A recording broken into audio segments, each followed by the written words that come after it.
ಸ್ನೇಹಿತರೆ, ಮೋದಿ ಸರ್ಕಾರ ಅಂತ ಅಂದರೆ ಸ್ವಲ್ಪ ಹಿಂದೂಗಳ ಪರವಾಗಿದೆ, ಹಿಂದೂಗಳ ಒಳಿತಿಗಾಗಿ ಕೆಲಸವನ್ನು ಮಾಡ್ತಾ ಇದೆ ಎನ್ನುವಂತಹ ಮಾತುಗಳನ್ನು ಹೇಳ್ತಾ ಇರ್ತಾರೆ. ಇನ್ನು BJP ಕೂಡ ಮುಸ್ಲಿಮರನ್ನು ಒಲಿಸಿಕೊಳ್ಳಿಕ್ಕೆ, ಅವರ ವೋಟನ್ನು ಪಡೆಯಲಿಕ್ಕೆ ಅನೇಕ ರೀತಿಯಾದಂತಹ ಪ್ರಯತ್ನಗಳನ್ನು ಮಾಡ್ತಾರೆ.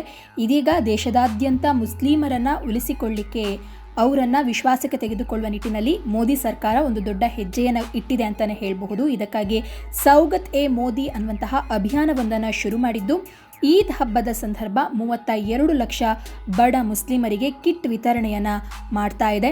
ಮಸೀದಿಗಳ ಸಹಯೋಗದೊಂದಿಗೆ ಈ ಕಾರ್ಯಕ್ರಮ ನಡೆಯಲಿಕ್ಕಿದ್ದು, ಇದಕ್ಕಾಗಿ 32,000 ಪಕ್ಷದ ಕಾರ್ಯಕರ್ತರನ್ನು ನೇಮಿಸಲಾಗಿದೆ. ಇನ್ನು ಈ ಬಾರಿ ರಂಜಾನ್ ಹಾಗೂ ಈದ್ ಉಲ್ ಫಿತ್ರ್ಗೆ ಪ್ರಧಾನಿ ಮೋದಿ ನೀಡ್ತಾ ಇರುವಂತಹ ಒಂದು ಭರ್ಜರಿಯಾದ ಉಡುಗೊರೆ ಅಂತಲೇ ಹೇಳಬಹುದು.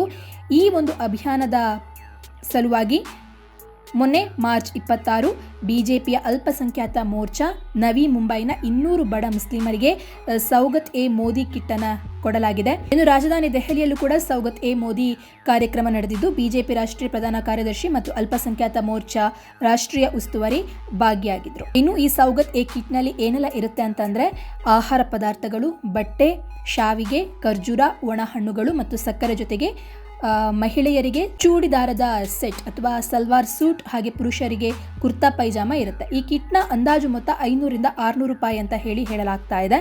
ಆದರೆ ನರೇಂದ್ರ ಮೋದಿಯವರು ಈ ಸೌಗತ್ ಎ ಮುಸ್ಲಿಂ ಈದ್ ಏನು ಕಿಟ್ಟನ್ನು ಕೊಡ್ತಾ ಇದ್ದಾರಲ್ವಾ, ಈದ್ ಉಲ್ ಫಿತ್ರ್ ಕಿಟ್, ಇದರ ಹಿಂದೆ ಬೇರೆಯದೇ ಲೆಕ್ಕಾಚಾರ ಇದೆ ಅಂತ ಹೇಳಲಾಗ್ತಾ ಇದೆ. ಏನು ಅಂತ ಅಂದರೆ, ಇನ್ನೇನು ವಕ್ಫ್ ಬಿಲ್ ಮಂಡನೆ ಆಗಲಿಕ್ಕಿದೆ, ಇದರ ವಿರುದ್ಧ ಮುಸ್ಲಿಂ ಸಮುದಾಯ ಒಂದು ದೊಡ್ಡ ಪ್ರತಿಭಟನೆಗೆ ಮುಂದಾಗಿದೆ. ಇದು BJP ಮುಸ್ಲಿಂ ವಿರೋಧಿ ಅಂತ ಬಿಂಬಿಸಿದಂತಾಗುತ್ತೆ. ಈ ರೀತಿಯಾಗಿ ನಡಿಬಾರದು ಅನ್ನುವಂತಹ ಉದ್ದೇಶದಿಂದ ಮತ್ತು ವಕ್ಫ್ ತಿದ್ದುಪಡಿ ಬಿಲ್ಗೆ ಮುಸ್ಲಿಂ ಸಮುದಾಯದವರ ಬೆಂಬಲವನ್ನು ಪಡೆಯುವಂತಹ ಉದ್ದೇಶದಿಂದ ಮೋದಿ ಸರ್ಕಾರ ಈಗ ಮುಸ್ಲಿಮರಿಗೆ ಈದ್ ಗಿಫ್ಟ್ ಅನ್ನು ಕೊಡಲಿಕ್ಕೆ ಮುಂದಾಗಿದೆ ಅನ್ನುವಂತಹ ಮಾತುಗಳು ಕೇಳಿ ಬರ್ತಾ ಇದೆ. ಆದರೆ ಇದನ್ನೇ ಕಾಂಗ್ರೆಸ್ ತಮಾಷೆ ಮಾಡಿದ್ದು, BJPಯು ಮುಸ್ಲಿಮರ ಓಲೈಕೆಯಲ್ಲಿ ತೊಡಗಿದೆ ಅಂತ ಹೇಳಿದೆ.